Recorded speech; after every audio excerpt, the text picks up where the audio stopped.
बिस्मिल्लाहिर्रहमानिर्रहीम। दोस्तों और साथियों, मैं हूं शहजाद चौधरी मारगला न्यूज़ के साथ। उम्मीद है बखैर होंगे, खुशो खुर्रम होंगे। अफगानिस्तान और भारत के दरमियान गठजोड़ के नतीजे में बड़ी हैरत अंगेज तब्दीलियां जो है ना वो रूनुमा हो रही हैं और उसके असरात पाकिस्तान पर भी आ रहे हैं। अब अफगानिस्तान में तालिबान ने 9 साल की बच्ची के साथ शादी को जायज़ करार दे दिया। जब हुकूमत पाकिस्तान ने कानून बनाया कि शादी के लिए कम अज़ कम उम्र जो है वो 18 साल होनी चाहिए, तो इस पर जमीयत उलमा इस्लाम फजलुर रहमान जो है वो बड़ी सीख पा है। मौलाना फजलुर रहमान के खास साथी सेनेटर हमदुल्ला ने पिछले दिनों बड़े धड़ल्ले से कहा कि इस कानून की ऐसी की तैसी हम इसकी धज्जियां उड़ा देंगे जनाब। और अगर मेरी, वैसे तो कहते एक शादी है, लेकिन अगर कभी मेरा मूड बना तो मैं दूसरी शादी 16 साल की बच्ची से करूंगा। ये मौलवी हमदुल्ला साहब कह रहे हैं। आज हम बात करेंगे कि अफगानिस्तान में तो ये शादी वाला इशू जो है 9 साल की बच्ची के साथ, फिर वहां पे भारत से क्या कंसीव किया जा रहा है, वहां भी तबकाती निज़ाम राइज किया जा रहा है और क्या कुछ हो रहा है। आइए चलते हैं अपने मेहमान तजियाकार सैयद गुज़रफ़कार शाह की तरफ। अस्सलाम वालेकुम शाह जी। वालेकुम सलाम। शाह जी कैसे हैं आप? ठीक है, खैरियत से हैं? शाह जी, अफगानियों पर असरात तो बड़े थे भारतीयों के, लेकिन अब तो लगता है कि वो रंग चढ़ के बोल रहा है भारतीयों का ना। वहाँ पे 4 तबकात थे, ब्राह्मण थे, शूद्र थे। उसी तरह उन्होंने कहा जी कि अफगानिस्तान में भी वही कुछ होगा और यहाँ पे भी एक तबके को गुलाम बनाया जा सकेगा। ये शाह जी इस दौर में, इस सदी में कैसे मुमकिन है? तो सब इंतहाई अफसोसनाक बात है जी, इंतहाई अफसोसनाक। इसलिए कि एक दौर था कि जब जंगें लड़ी जाती थी, जब उसके बाद उसके अंदर गुलाम बनाए जाते थे। आजकल तो मकसद जो जंगों के दौरान जो सिपाही या फौजी अरेस्ट होते हैं तो वो प्रिजनर वार होते हैं और उनको वारसा पैक्ट के तहत जो है हकूक होते हैं, हासिल होते हैं। ठीक है, उन्हें छोड़ना। पाकिस्तान के जब 71 के अंदर आपको पता हुआ तो वो सारे के सारे रिहा हुए थे। हाँ, रिहा हुए ठीक है। तो अब गुलामी वाला तो कुछ सबर रहा ही नहीं है। हाँ जी। और आपको मैं ये भी चीज याद दिला दूं कि जब अंग्रेज यहाँ पे आया है तो मुसलमानों के अंदर जो वो लौंडी बनाने का एक ट्रेंड था, पाबंदी लगा दी थी कानून में। हाँ जी, ठीक है जी। अब वो जो आपने 4 तबकात कहे ना सर, तो हिंदुओं के अंदर तो सबसे बरतर तबका है वो ब्राह्मण है। हाँ, ब्राह्मण उसके बाद मजहबी रहनुमा भी होते हैं। हाँ जी, होते हैं। उसके बाद मतलब फौज खत्री, उसके बाद जो किसान है और ताजा तबका है वैश्य, और उसके बाद जो सबसे निचला तबका है वो शूदर है, दलित भी कहा जाता है। दलित भी कहा जाता है। दलित शूदर की ही एक सब कास्ट है। ठीक है जी। अच्छा, अब बात ये आती है आप किसको गुलाम बनाएंगे। चौधरी साहब, मैं ये एक चीज आपको बताऊं कि यकीन करें इस चीज की आप भी गवाही देंगे कि अभी जब हम इस मौजू पे गुफ्तगू कर रहे थे तो अभी अचानक मेरे ज़हन में ना एक चीज आई थी जो मैं भूल गया था। अच्छा। कल ये मैं जब ये खबर पड़ी है तो मेरे ज़हन में बिल्कुल आया, लेकिन अब भूल गया था कि सर ये पाकिस्तान के लिए जो है ना और जो मालिक है सर उनके लिए बड़ी अलार्मिंग पोजीशन है। हाँ बिल्कुल। उसकी वजह पता क्या है कि बचपन में मैं जो था ना ये गांव देहात के अंदर बड़ा गया था कि ओए बच्चे निकालो किधर पठान चौके ना ले जाए।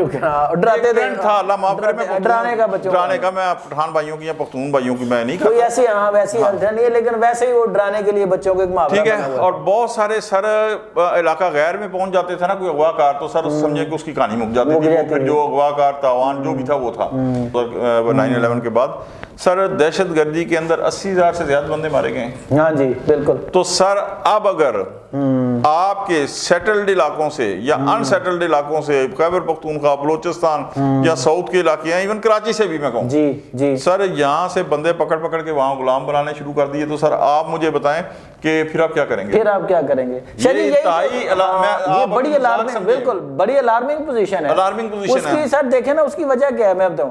जैसे आप कह रहे हैं ना कि अफगानिस्तान में इस वक्त जो तबका तालिबान की शक्ल में वहां पे हुक्मरान है, उन्हीं के हम मसलक यहाँ पे काफ़ी एक्टिव भी हैं, मजबूत भी हैं, और फिर वो एक दूसरे से बड़े उनके मरबूत तल्लकात हैं, और वो ये जो 18 साल की उम्र वाला उसकी मुखालफत भी कर रहे हैं। फिर साहब मैं आपको याद दिलाता हूँ कि बहुत सारे अगवा कुरिंदा जो है वो इलाका गैर गए।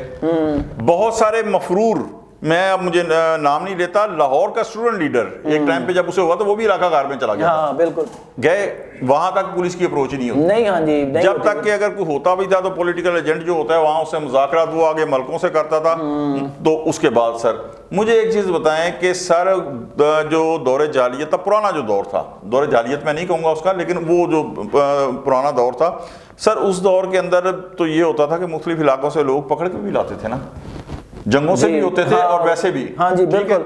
तो अब मुझे एक चीज बताएं कि अगर अब यहाँ पे आते हैं وہ کہتے ہیں ٹھیک ہے یار دہشت گردی تو اپنی جگہ پہ، لیکن پایا بچے بھی پڑھو اور نوجوان پڑھو، یہ کوئی عورت آتی ہے وہ پکڑیں، ٹھیک ہے اب اغوا چھوڑو اغوا نو یار کی تاوان وغیرہ لینا ہے، یہاں سے لے کے آپ افغانستان لے جائیں انہیں، اور پھر وہاں سے مجھے ایک چیز بتائیں کہ پاجن آپ کس طریقے سے چنگل سے چھڑائیں گے، ٹھیک ہے. تو یہ ایک بہت بڑی الارمنگ پوزیشن ہے کہ جو انہوں نے غلاموں کا کلچر جو ہے نا غلام رکھنے کو پھر جو ہے وہ اجازت جو ہے وہ دے دی ہے، کیونکہ نبی ایک اکثر کیونکہ یہ نبی پاک صلی اللہ علیہ وسلم کا جو دور تھا نا سر، اس دور کے اندر سر یہ ایک بہت بڑی ٹریڈیشن تھی پوری دنیا کے اندر، تو وہ اس کو ختم کرتے کرتے جو تھا نا وہ صدیاں لگ گئی. اب وہ بلکہ نبی صلی اللہ علیہ وسلم نے بڑا پریفریبلی کہا تھا کہ غلام کو آزاد کرائے گا جو بندہ اس کے لیے نہایت اجر کا جو ہے نا اجر کا. اب وہ ہمارے اسلام کی تو یہ تعلیمات ہے نا سر. پھر آپ یہ دیکھیں کہ نبی پاک صلی اللہ علیہ وسلم کے جو غلام تھے وہ ان سے کس طریقے سے بیہیو کرتے تھے، تو سر اب آپ نے پھر دوبارہ غلام بنانے شروع کر دی ہیں. اچھا شاہ جی دیکھیں یہ جو اب غلامی والا معاملہ ہے یا عورتوں کی تعلیم والا معاملہ ہے کہ وہاں پہ ان کو بین کر دیا، عورتوں کا بھی ہاں جی نوکری نہیں کر سکتی، کالجوں یونیورسٹیوں میں نہیں جا سکتی، سر بین کر دیا ہے. اچھا اسی طرح کم عمری کی شادی ہے، غلامی ہے. غلامی کو آپ کو پتہ ہے 1943 میں وہ سلیوری ایکٹ کے تحت پوری دنیا سے ختم ہو گیا وہ کلچر نا. جب یہ بین الاقوامی قوانین کی خلاف ورزی ہوگی افغانستان میں، یہ سارے بڑے بڑے جو بین الاقوامی قوانین ہیں سارے نا، تو کیا پوری دنیا دوبارہ سے طالبان ایک دفعہ اس کو موقع نہیں دے رہے کہ وہ اس کو الگ تھلگ کریں اور اس پر دوبارہ ساری دنیا جو ہے وہ حملہ آور ہو اور اس کو کھنڈر بنا دے افغانستان کے بجائے سارا پھیل؟ صاحب میں آپ کو ایک چیز بتاؤں، اسلام اس دنیا کے اندر پھیلنے والا سب سے بڑا مذہب ہے جی، اس میں تو کوئی شک نہیں ہے، کوئی شک نہیں. اب کیا ہوا کہ اسلام کی اللہ معاف کرے کوئی برائیاں تو کوئی نکال نہیں سکتا تھا نا سر. کیا نکالے گا؟ کتابیں بھری پڑی ہیں، وہ کہے گا بھائی جان جھوٹ کی تو نہیں چل سکتا جی. تو انہوں نے یہ نکالا کہ اسلام میں سے ہی کچھ گروہ ایسے آئے ہیں جس میں سے داعش بھی ہے، طالبان بھی ہے، بوکو حرام بھی ہے، القاعدہ، سر یہ سارے کے سارے ایسے آئے ہیں کہ جنہوں نے اسلام کی انتہائی جو بگڑی ہوئی مذہب جو اسلام ہے ہی نہیں. جی ہاں جی ٹھیک ہے.